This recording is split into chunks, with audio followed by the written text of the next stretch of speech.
This is Highgate Cemetery West, and we're waiting to go in for a tour, which takes an hour. It cost us £7.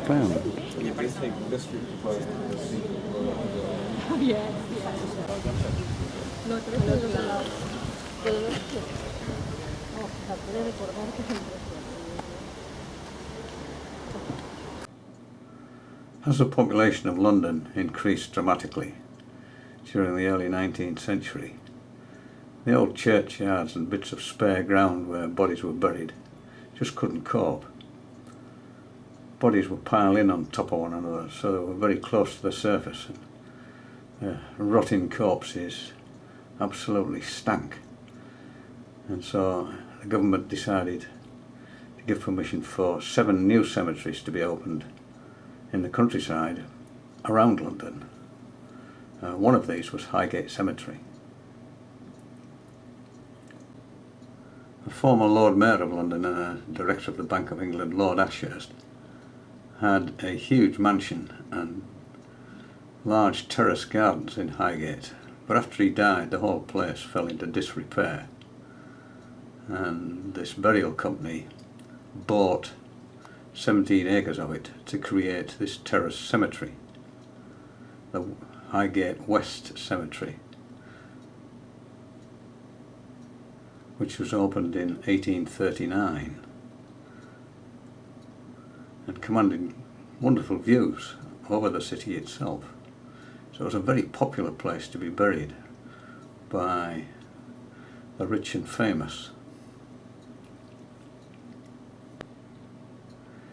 It was so popular and such a money-making venture that the company bought some land on the other side of Swain Lane and created Highgate East Cemetery, which is still being used today, as indeed is this, the West Cemetery. The East Cemetery, you pay your £3, you can go in and wander around at your leisure. But in this West Cemetery, the original, you can only go around as part of a tour. And you're not allowed to video in there, although you can take still pictures for your own use. And in 2012, it was £7 for this little 1-hour tour around the West Cemetery, and it's very, very popular, and you have to book in advance to get there.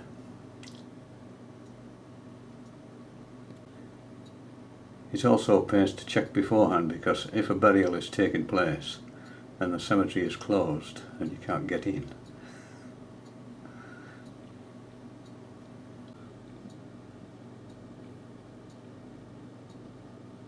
The grounds fell into disrepair, and they were taken over by a group of volunteers who have done some sterling work in clearing and repairing some of the magnificent gravestones in the place. Wonderful. It's a wonderful place to go. I'd highly recommend it. I mean, much of it is still wilderness,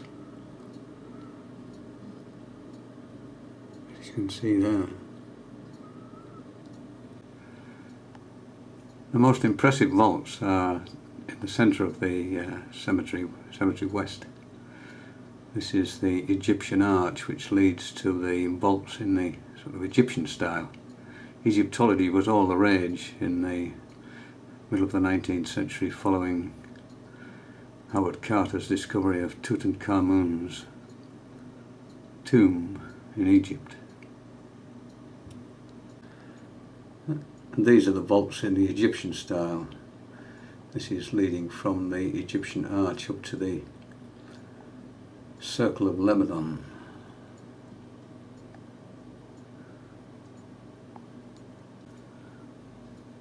A huge cedar of Lebanon tree from the original Ashurst estate still exists, and round its base they excavated this avenue for these vaults, which are in the more classical style.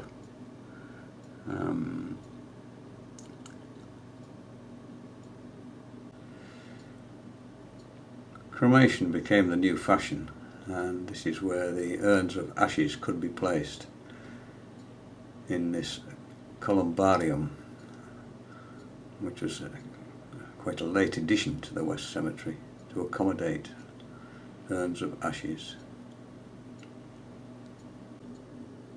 This is the grave of George Wombwell, who started his career with 2 boa constrictors which he used to take around the pubs of the East End, and charge you to have a look at the boa, to hold them. And eventually he had a large travelling menagerie and became quite a wealthy person. He's got that nice sleeping lion there on top of his grave. And this is the grave of Tom Sayers, who was a bare-knuckle prize fighter, very famous in his day.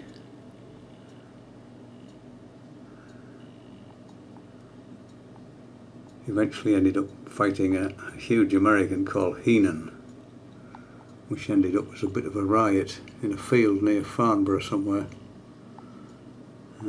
The fight was declared a draw after a couple of hours. There were 100,000 people at his funeral, watched the cortege on its way to Highgate Cemetery. He died very young, tuberculosis, as did millions of others in the 19th century. And the dog is a mastiff, it's called Lion, and it was his chief mourner at his funeral. And now probably nobody's even, or very few people have even heard of him. But there is lots of information on him on the internet, and books have been written about him as well.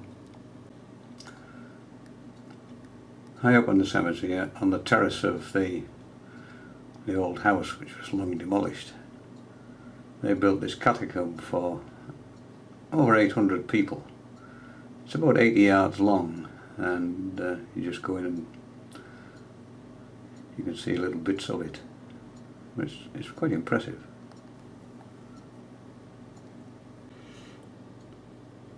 Just outside and opposite is the Julian Beer's mausoleum, a magnificent thing which he had built for himself and his family.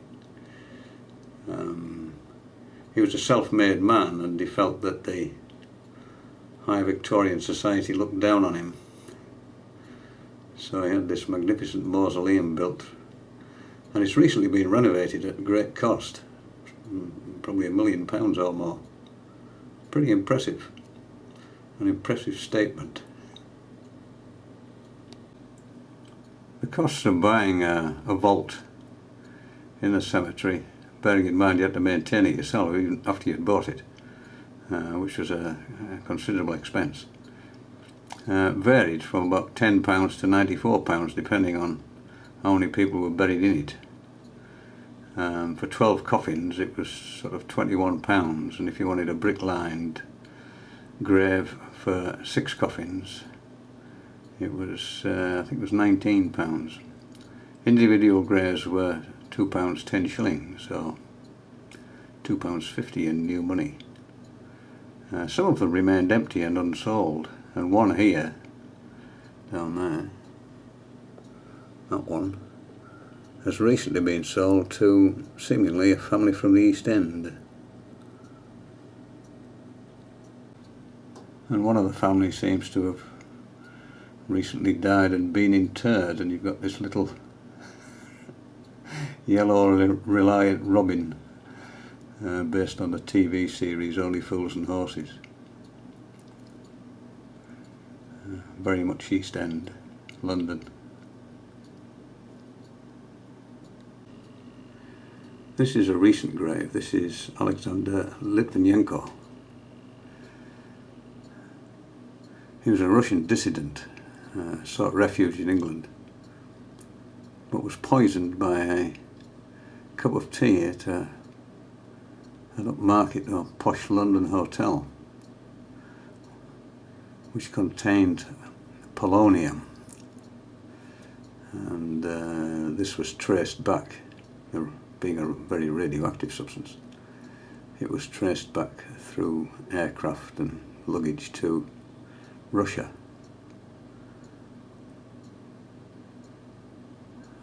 But It's a very, very controversial subject.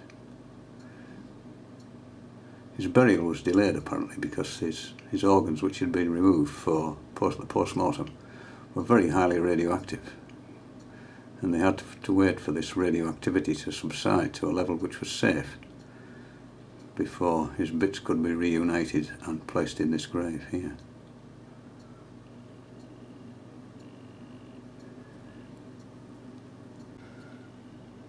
This is the recently renovated chapel at the entrance to the West Cemetery. There's one on both sides. This is the bigger of the two. This is for Christians. The other one was for people who weren't of the Christian faith. And leading from this chapel, under Swain Lane, which is the lane dividing the East and West cemeteries, is a little tunnel so that you could take coffins from here under Swain Lane and up into the East Cemetery without them leaving cemetery ground. It's still there apparently. So this is Highgate Cemetery East. It's an absolute wilderness. There's ivy everywhere. Who are these people behind these ivy-covered gravestones? They're just absolutely everywhere. Thousands of them.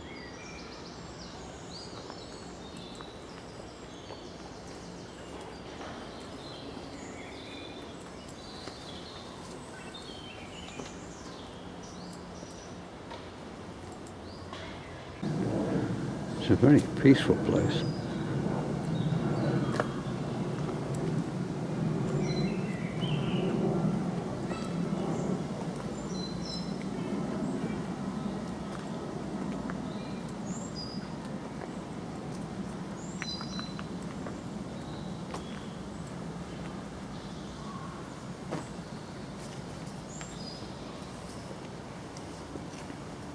Here is the man which everybody comes to see, but there's nobody here today.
That's very clever.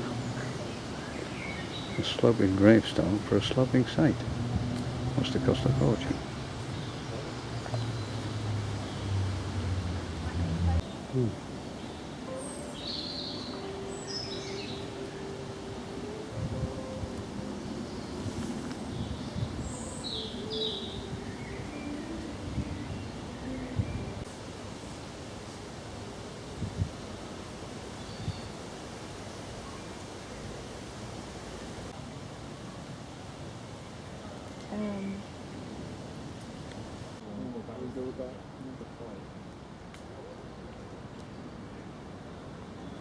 David Cohen was a comrade as well.